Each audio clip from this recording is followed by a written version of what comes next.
the US-Zambia relationship, anchored on a number of common values, beliefs, constitutionalism, rule of law,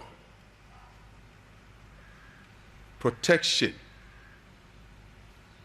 of human beings, our own citizens, global citizens, so they can feel safe as they go about doing their normal business in their homes, in their workplaces, and elsewhere.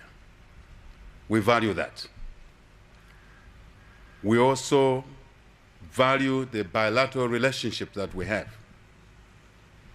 The first part I indicated is more global, democratic family, global democratic family, but our bilateral relations going very well, long history of friendship since our independence.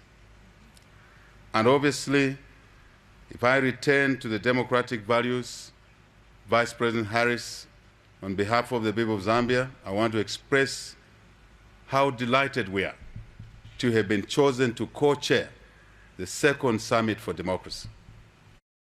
It is wonderful to be in Zambia and to be back in Zambia. And I thank all here for the very warm welcome.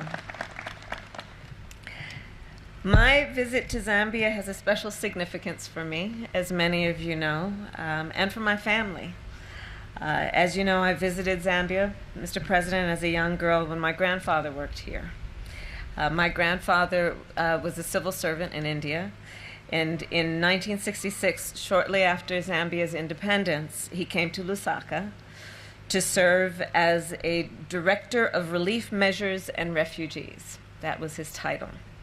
He served as an advisor to Zambia's first president, Kenneth Kaunda, and he was an expert on refugee resettlement. I remember my time here fondly. I was a child, so it is the memory of a child.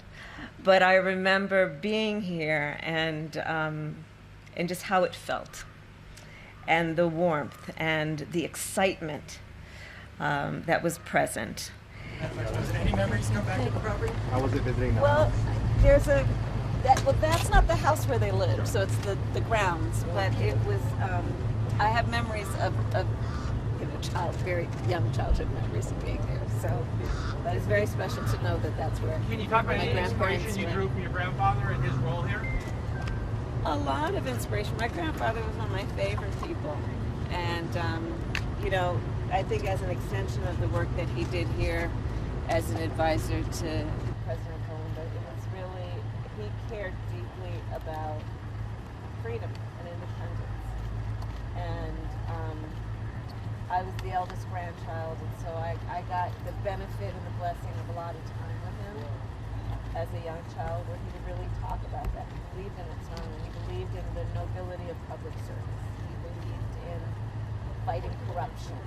These are things he would talk about a lot, and I don't think until I was older I realized how that just subconsciously influenced the way I think in very strong ways. So it was special to go to where he lived. It was very special. Thank you.